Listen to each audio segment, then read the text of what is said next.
nhóm mà ở thọp đăng ngay là tặng ở khnia than đây khai dương á cứ miên hồng chạm lật ra chụp ở nào may mùi để hồng chạm này cứ than thông khăn miền tên món là tặng ở khnia hai mà ngày á cứ miên chụp họp rồi các bạn để đừng chun ta tam khai nên niết ta tam ca cầm mòn này cứ hồng chạm lật ra chụp ở nào may cp để miên tụm hôm tra thạch tam miền tên hai thân lên lơ tắc đây khai cặp bọt dương nên là tặng ở khnia đầu tiênนี้ha cứ ở nào may chỉ chậm bong mong phù theo một nhóm ai cho tới kháng khăn đầm bay mơปี process ដែលគេធ្វើសត្វតាឃាតទៅលើសត្វជ្រូកហ្នឹងគឺខ្ញុំត្រូវពាក់សំដៃផងដូរកៅអៅផងក៏ដូចជាពាក់បីជើងអនាម័យគេអញ្ចឹងណាទៅគេឲ្យចូលទាំងនេះគឺជាសត្វជ្រូកដែលគេទៅតែយកមកពីហុងសាកាដែលក្រុមហ៊ុន CP បានចុះទៅបរិញ្ញាបត្របច្ចេកទេសចិញ្ចឹមនិងមើលថែជ្រូកកុំឲ្យមានជំងឺផ្សេងៗផងដែរហើយសត្វជ្រូកទាំងអស់ហ្នឹងនៅពេលដែលមកដល់ភ្លាមគឺគេអត់សម្លាប់វាភ្លាមទេគឺគេត្រូវឲ្យវាដេកបាញ់ទឹកឈាលអីសិនអញ្ចឹងណាមុននឹងគេយកវាមកសម្លាប់ដើម្បីកុំឲ្យសត្វហ្នឹងវាភ័យហើយធ្វើឲ្យរសជាតិសត្វហ្នឹងបាត់បង់ទាំងអស់នេះគឺខ្ញុំបានដឹងមកពីបង manager ដែលគាត់នៅហុងចាក់ CP នឹងផ្ទាល់ទូទៅគឺ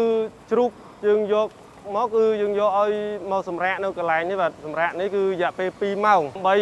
កាត់បន្ថយភាព stress របស់វា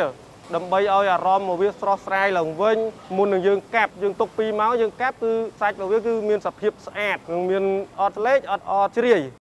នឹងឯអ្នកទាំងអស់គ្នាអញ្ចឹងបន្ទាប់ពីស្ដាប់បង manager គាត់និយាយពី process នៃការយកជ្រូកនឹងឲ្យវាមកឈាលនឹងហើយពេលដែលគេយកសាច់ជ្រូកនឹងទៅសម្លាប់ហើយគឺគេត្រូវយកវាមកលាងសម្អាតហើយសម្ងួតទៀតបន្ទាប់ពីសម្ងួតនឹងហើយគឺគេត្រូវរោមវានឹងដោយប្រើម៉ាស៊ីនភ្លើងធំហ្មងណាប៉ុន្តែស្ដាយខ្ញុំបានថតចប់ process នឹងឲ្យអ្នកទាំងអស់គ្នាឃើញដោយសារតែខ្លាចចប់ policy របស់ Facebookតែនិយាយទៅបច្ចេកទេសនៅហ្នឹងគឺទំនើបហើយរោភ្លើងហើយគេក៏មានអ្នកចាំ double check បន្ថែមទៀតចឹងណាឲ្យប្រកាសថាការរោភ្លើងហ្នឹងគឺវាអស់រោមស្អាតតែម្ដងបន្ទាប់ពីសម្អាតខាងក្រៅហ្នឹងហើយក៏មានម៉ាស៊ីនគេហ្នឹងណារុញទៅផ្នែកម្ខាងទៀតដែលមួយផ្នែកនេះគឺគេចាប់ផ្ដើមពុះជ្រូកនឹងជា2ហើយការពុះជ្រូករបស់គេហ្នឹងណាគឺប្រើម៉ាស៊ីនធំមែនតើបន្ទាប់ពីពុះជ្រូកហ្នឹងហើយគឺគេបានតម្លាក់គ្រឿងក្នុងបែងចែកជា2ទៀតការបែងចែកជា2ហ្នឹងមានខាងសហើយនិងខាងក្រហមហ្នឹងប្រភេទជាពពួកមានឈាមដូចថ្លើមដូចប្រមាត់អីចឹងណាដល់ពេលខាងសហ្នឹងដូចជាពវៀនអីចឹងទៅអ្នកទាំងអស់គ្នាហើយពពួកគ្រឿងក្នុងដែលគាត់កំពុងតែសម្អាតនេះហើយគឺមើលទៅ clean ខ្លាំងមែនតើគាត់យកមកលាងដោះរុះហើយបាញ់ទឹកឡើងសស្អាតហ្មងដូចអ្នកទាំងអស់គ្នាឃើញខ្ញុំកាន់អញ្ចឹងពវៀនទាំងអស់នេះគឺឡើងស្អាតហើយមានអារម្មណ៍ថាវាមានអនាម័យខ្លាំងហើយនៅក្នុងរោងចក្រ CP នេះគឺ clean ខ្លាំងអ្នកទាំងអស់គ្នាសូម្បីតែក្លិនសាច់ជ្រូកនៅក្នុងហ្នឹងក៏អត់មានក្លិនស្អុយឯដែរ process ចុងក្រោយគេបន្ទាប់ពីគេពុះហើយហ្នឹងគឺគេ double check clean សាច់នឹងម្ដងទៀតហើយសាច់ជ្រូកទាំងអស់នេះគឺត្រូវបានរុញចូលទៅខាងក្នុងបន្ទប់ត្រជាក់ដើម្បីរក្សាគុណភាពសាច់ឲ្យនៅតែថ្មីស្រស់ជាពិសេសសាច់ជ្រូកទាំងអស់នេះគឺត្រូវបានធ្វើការបោះត្រាដើម្បីធានាគុណភាពសាច់ដែលគ្មានជំងឺនិងទទួលស្គាល់ដោយខាងពេទ្យសត្វបរិវត្តផ្ទាល់សាច់ជ្រូកដែលអ្នកទាំងអស់គ្នាឃើញទាំងអស់ហ្នឹងគឺសុទ្ធសឹងតែមានការកម្មង់បានន័យថាគាត់ធ្វើមួយថ្ងៃហើយលក់មួយថ្ងៃនឹងហ្មងអត់ដែលធ្វើទុកទេអ្នកទាំងអស់គ្នាហើយនេះគឺជាភាពខុសគ្នារវាងសាច់ជ្រូក CP ជាមួយនឹងសាច់ជ្រូកធម្មតាដែលបងប្រុសគាត់បានប្រាប់ខ្ញុំគឺជ្រូក CP ជាប្រភេទ3ឈាមបាទប្រភេទជ្រូកសាច់3ឈាមនេះគឺ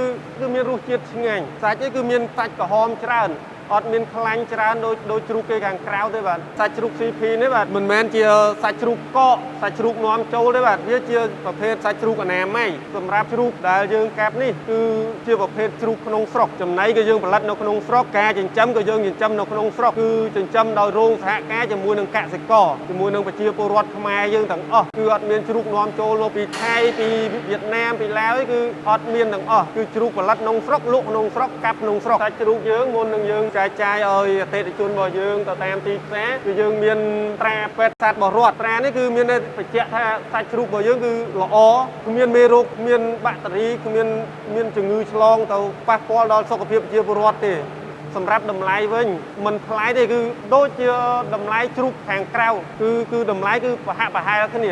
អត់មានលើសខ្វះគ្នាច្រើនទេបាទ